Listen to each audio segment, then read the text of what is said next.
قرآن مقدس کی جس آیت مبارکہ کی تلاوت کی ہے، بڑی مشہور و معروف آیت ہے، قُلْ لَا أَسْأَلُكُمْ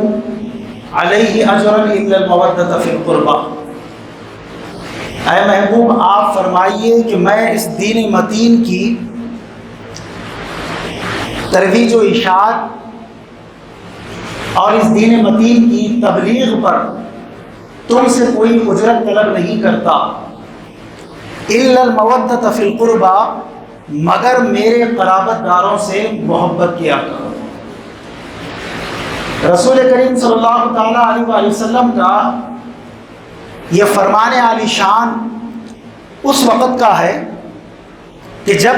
کچھ صحابہ کرام نے آپ کی خدمت میں حاضر ہو کر کچھ تحائف یا کچھ نذرانہ جو ہے پیش کرنے کی وہاں پر التجا کی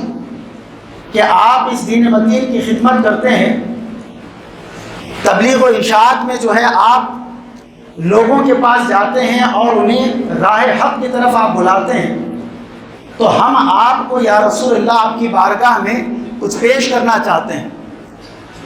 تو سرکار دو عالم صلی اللہ تعالیٰ علیہ وآلہ وسلم نے اس وقت یہ فرمایا، اور یہ آیت مبارکہ نازل ہوئی کہ مصطفیٰ آپ ان سے فرما دیں کہ اس دین متین کی تبلیغ پر آپ ان سے کوئی اجرت طلب نہیں کرتے، آپ ان سے کوئی تنخواہ طلب نہیں کرتے، آپ ان سے کوئی معاوضہ طلب نہیں کرتے، الا المودۃ فی القربى، اگر وہ کچھ دینا ہی چاہتے ہیں، اگر ان کی ایسی خواہش اور تمنا ہے تو ان سے کہیے کہ وہ آپ کی آل پاک سے محبت کیا کریں،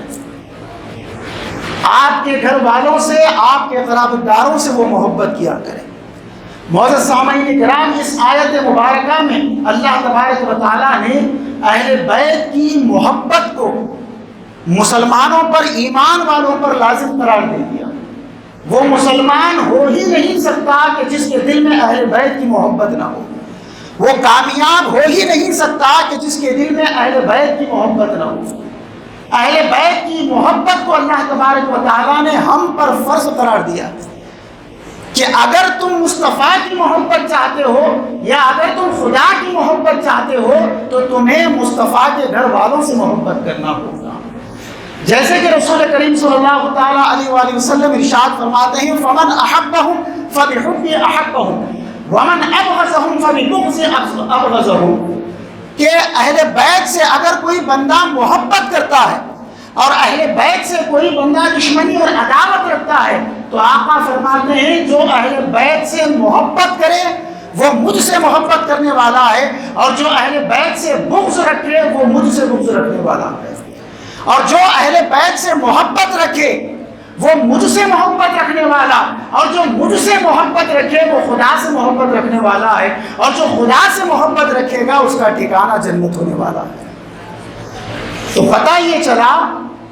کہ اہل بیت کی محبت میں مصطفیٰ کی محبت پوشیدہ ہے، اور مصطفیٰ کی محبت میں خدا کی محبت پوشیدہ ہے۔ یہی وجہ ہے کہ گاہے بگاہے رسول کریم صلی اللہ تعالیٰ علیہ وآلہ وسلم نے آنے والی نسلوں کو اور قیامت تک آنے والے مسلمانوں کو سرکار دو عالم صلی اللہ علیہ وسلم نے یہ پیغام دیا، اور اس وقت یہ پیغام دیا کہ جب آپ کا آخری خطبہ تھا، اور فرمایا کہ جس کے راوی حضرت جابر بن عبداللہ ہیں اور زید بن ارقم رضی اللہ تعالی عنہما سے بھی یہ روایت ہے،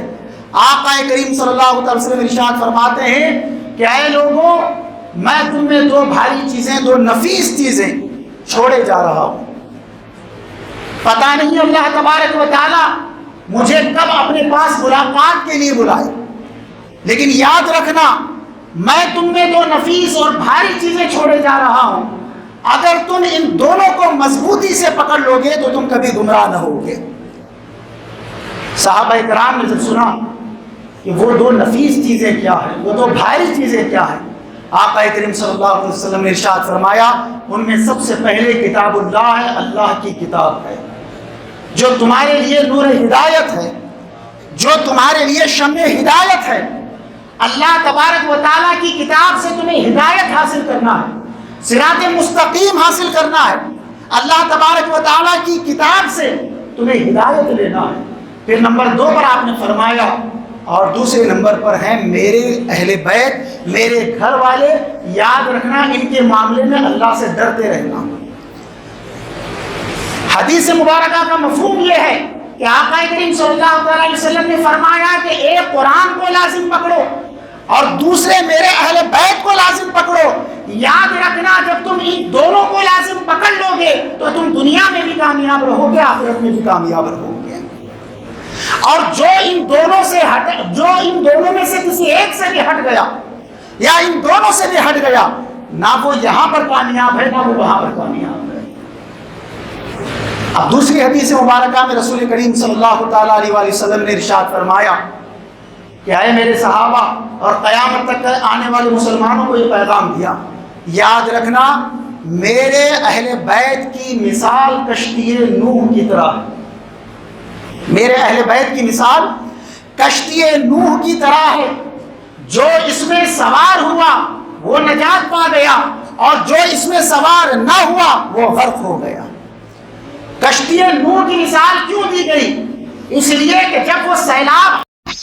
اور جب وہ عذاب آیا حضرت نوح علیہ السلام کے زمانے میں، تو سوائے کشتی نوح کے اور کشتی نوح میں جو سوار تھے ان کے کوئی نہ بچا۔ تو آپ گویا یہ پیغام دے رہے ہیں کہ لوگوں اگر بد عقیدگی کی برائی سے نجات پانا چاہتے ہو، اگر اعمال کی برائی سے نجات پانا چاہتے ہو تو میرے اہل بیت کی کشتی میں یعنی ان کی محبت میں ملوث ہو جاؤ، ان کی محبت میں آ جاؤ۔ جو اس کشتی میں سوار ہوا وہ اس دنیا میں بھی کامیاب ہوا، وہ اس دنیا میں بھی کامیاب ہوا۔ ایسے کثیر احادیث ہمارے سامنے موجود ہیں کہ جس میں رسول کریم صلی اللہ علیہ وسلم نے اپنے آل پاک اور اہل بیت سے محبت کرنے کی اپنی امت کو تعلیم دی۔ مزید ایسے ہی ویڈیوز دیکھنے کے لیے ویڈیو کو ابھی لائک اور ہمارے یوٹیوب چینل سید ساجد پاشا قادری کو ضرور سبسکرائب کر لیں اور بیل آئیکن ضرور پریس کریں تاکہ ہر نئی آنے والی ویڈیو کی نوٹیفیکیشن آپ کو ملتی رہے۔